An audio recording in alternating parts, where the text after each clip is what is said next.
আসসালামু আলাইকুম। দেশ এবং দেশের বাইরে থেকে যারা আমার এই ভিডিও দেখছেন, কৃষি চিত্র ইউটিউব চ্যানেল থেকে জানাই আন্তরিক শুভেচ্ছা অভিনন্দন। শুরু করছি আজকে প্রতিবেদন। সঙ্গে আছে আমি এরশাদ হুসাইন। আজ আমি পাবনা জেলার সুজানগর উপজেলা আমিনপুর থানা 71 গ্রাম 24 মাইল এখানে আসছি আমাদের পন্টু ভাই ভ্রাম্যমাণ হাঁসের খামারে। উনি দীর্ঘদিন যাবত হাঁস লালন পালন করে আসছেন। চলুন সেই পন্টু ভাই হাঁসের খামারের থেকে ঘুরে আসছি এবং জেনে নেই হাঁস সম্পর্কে বিভিন্ন তথ্য।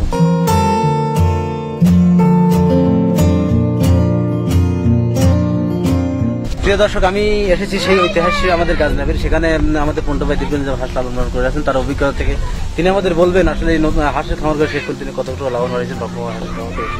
ভাই আসসালামু আলাইকুম। ওয়ালাইকুম ভালো আছেন ভাই? তো আমি জানতে আসছি, বা আপনি ইতিপূর্বে আপনার খামারে আসছিলাম, আমি জানতে আসছি যে আপনার এইখানে যে হাঁসগুলো আছে, যে ভ্রাম্যমাণ হাঁসের হাঁস কিভাবে লালন পালন করতে হয়, আমি আপনার কাছে সেই তথ্যগুলো নিতে আসছি। আসলে আপনি এখানে এখন যে খামারটা, যে খামারে কতগুলো হাঁস আছে? 750টা। আপনি এই খামারে যে 750টা হাঁস আছে, এই হাঁসগুলা আপনি কোথায় চড়ান? মনে করেন যে গাছমার বিলি খাদ্য নাই, যে বিলি খাদ্য আছে দেখে আসি, পরে সেই বিলি খাদ্য দিলে আসমিরা খাওয়াই সেই খাদ্য। এটা তো ভ্রাম্যমাণ খামার, মানে যেখানে শেষ হয়ে যায় সেখান থেকে আবার তো আপনি 700-750 হাঁস, বড় হাঁসটা ছোট হাঁস দিয়ে শুরু করছেন। বড় 5,500 কত করে হাঁস কিনছিলেন? এটা আমার কিনে আছে 38, গাড়ি ভাড়াটা রাখি 40 কোটি। তো আপনি 40,000 সহ হাঁস কিনে, হ্যাঁ, আপনি কি মনে করেন কতটা লাভবান হবে? আল্লাহ দিন লাভ আছে তো, লাভ না থাকলে কি অবশ্যই মাঠে মোটে 20-20 টাকা করে যায়।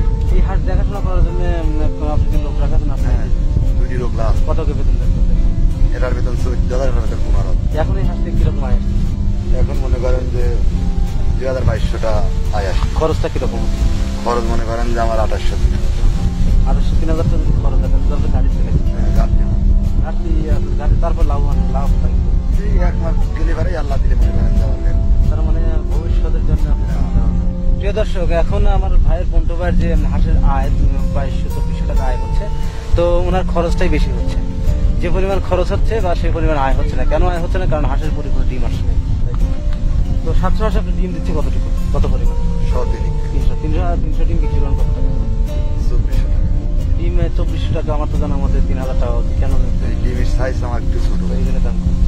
প্রিয় দর্শক, হাঁসগুলো আমাদের পন্টু ভাই হাঁসগুলো নতুন, কেবল ডিম আসছে, এই জন্য ডিমের সাইজটা হচ্ছে, যাদের দাম একটু কম। এই জন্য আর কি পন্টু ভাইয়ের একটু লস হচ্ছে, বা পরিমাণে ডিমও আসেনি। আচ্ছা, এই হাঁসের খামার করে আপনার কতটুকু লাভবান হয়েছে?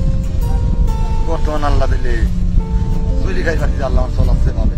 যেমন ধরেন গত বছর আপনি যেরকম ছিলেন, আপনি এই হাঁস পালন করার অভিজ্ঞতা কতদিন? আজ 3 বছর। 3 বছর আপনার অভিজ্ঞতা। 3 বছর অভিজ্ঞতা থেকে আপনি কিরকম স্বাবলম্বী, কতটুকু স্বাবলম্বী হয়েছেন আমাদের একটু বলবেন? মেলাটুক অনেক স্বাবলম্বী। অনেক। তা আপনার একটা হিসাব আছে না যে আমার হয়তো একসময় আপনি এরকম করতেন, সেরকম চলতো, এখন আপনি এরকম চলতেন? হ্যাঁ, মনে করেন যে 3 বছর আগে আপনি কিরকম চলতেন? সত্য কথা, 3 বছর আগে মনে করেন যে চালান বাকি করা ছিল না, 1-1.5 লক্ষ টাকা চালান ছিল। এখন মনে করেন যে আল্লাহ দিলে 6-7 লাখ টাকা নিয়ে যাওয়া রাখেন। প্রিয় দর্শক, আমাদের এই ভাই উনি চালান পাতি যখন কম ছিল তখন উনি হাঁসের খামার করে, আজ আমাদের ভাই অনেক স্বাবলম্বী। তাও 3 বছরের নিচে 10 লাখ টাকার মালিক। তো আরো একটা কথা জিজ্ঞাসা করতে যাচ্ছি ভাই, এই হাঁসগুলো আপনি কোথা থেকে কিনছেন? তারাস 40,000 টাকা হাঁস কিনে, মানে একটা হাঁস পড়ছে কয় টাকা? 380 টাকা পিস কিনাই বেরিয়ে গেছে আমার। আর খরচ টরচ 400 টাকা। আপনি এই হাঁস ডিম দিবে কতদিন? 4 মাস। মানে কয় বছর ডিম দিবে এরকম এই হাঁসগুলো? কয় বছর মধ্যে ডিম পাবেন আপনি? মাস 2 গ্যাপ যাওয়ার পর আবার শুরু করবে। এরকম কয় বছর ডিম দেয় হাঁস? মনে করেন যে বয়স জানি হওয়া যায় বেশি, তার পার্সেন্ট একটু কমে যায়। তার কয় বছর ডিম দেয় আর কি? ও জানে তো আল্লাহ দিলে বাঁচিয়ে ও 10 বছর লাগে, 10 বছরের ডিম দিবে, কিন্তু কম। কিন্তু পরিপূর্ণ ডিম দেয় কয় বছর পর্যন্ত একটা হাঁস? পরিপূর্ণ মানে অর্থাৎ 2 বছর না 3 বছর একটা ইয়ে আছে না, যে পরিপূর্ণ হয়তো 100 হাঁস আছে, 80% 90% ডিম দিচ্ছে না। এই সিজনে পাই মনে করেন 90%। তারপরে বছর মনে করেন যে 70-60 থেকে আসবে, কমে যাবে, পার্সেন্টের দিকে খালি কমে আসবে। প্রিয় দর্শক, হাঁসের যে গোপন যে কথাটা, সেটা হচ্ছে প্রথম বছর হাঁসটা পরিপূর্ণ ডিম দেয়, 80-90% ডিম দেয়, পরের বছর আরো 10% কমে, তারপর বছর আরো 10 কমে, এরকম কমতে থাকে। তারপর এক সময় ডিম আস্তে আস্তে নাই হয়ে যায়। নাই হয় না, ডিম কমে যায়। কিছুদিন পারে গুপ করি আবার নাই, কিছুদিন পারে গুপ করি আবার নাই, এইভাবে। আচ্ছা, তখন আপনি এই হাঁসগুলো আপনি রাখবেন কত? এটা মনে করেন যে 5টায় পাতলাম। তারপরে হাঁসগুলি কি করবেন? কিভাবে কাদের কাছে বিক্রি করে নেওয়া হয়? এই মনে করেন যাদের কাছে আনছি তারাই আবার নিয়ে যাবে, তারা নিয়ে যায় কি করবে? তারা নিয়ে যাবার ফের বেশি। তারা যাদের কাছে কিনছে তাদের কাছে আবার বিক্রি করে। আমি শুনছি যে হাঁসের যখন ডিম শেষ হয়ে যায় বা কমে যায় তখন আর কি কাটাই পাতি কাছে হাঁস বিক্রি করতে হয়। না কাটাই সব ধরনের হাসি কাটাই গাড়ি নেয় না, আচ্ছা, এখানে আপনি কি জাতের হাঁস আছে সব? সব মনে করেন আমার ক্যাম্পে। ক্যাম্বেল হাঁস। ক্যাম্বেল হাঁসের বছরে কত পার্সেন্ট কিনতে হয়? বছরে মনে করেন যে নিয়ম করাতে শুরু করি 90-95%। তার মানে সারা বছর মিলে কত কি দিন দেয় একটা হাঁস?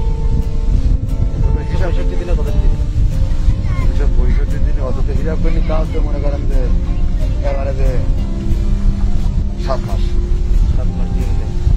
7 মাস ডিম দিলে পারে আপনি লাভবান। 7 মাস আপনি কি পরিমাণ লাভবান হতে পারেন? আপনি এতগুলো ডিম হলে কি পরিমাণ লাভবান হবেন? আপনার এখানে যে 700 হাঁস আছে, এই হাঁসগুলো যখন আপনার বয়স হবে তখন আপনি অন্যান্য লোকের বিক্রি করে দেবেন। তারপর আবার কি করেন আপনি? তারপরে কিছুদিন দমটম নি, 1-1.5 মাস দমটম নি মনে করেন আবার কে এইখানকার খাবার শেষ হয়ে গেলে আবার অন্য জায়গা করে দেবেন। আবার অন্য জায়গায় চলে যায়। প্রিয় দর্শক, আমাদের এই পন্টু ভাই উনি যে খামারটি করছেন, এই খামারেতে উনি ভ্রাম্যমান খামার, এই খামারটা খাবার এখানকার খাবার যখন শেষ হয়ে যায় তখন উনি আরেক জায়গায় নিয়ে যাবেন। আর সব মিলিয়ে আমাদের পন্টু ভাই আছে স্বাবলম্বী হাঁসের খামার করে। তো পন্টু ভাইয়ের সাথে কথা বলে ভালো লাগলো, উনি খামার করে স্বাবলম্বী।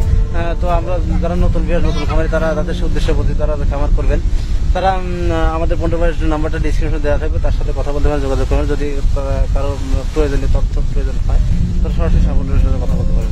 আজ এ পর্যন্তই, দেখা হবে পরবর্তী ভিডিওতে। তাদের জন্য ভালো থাকেন, সুস্থ থাকেন, আল্লাহ হাফেজ।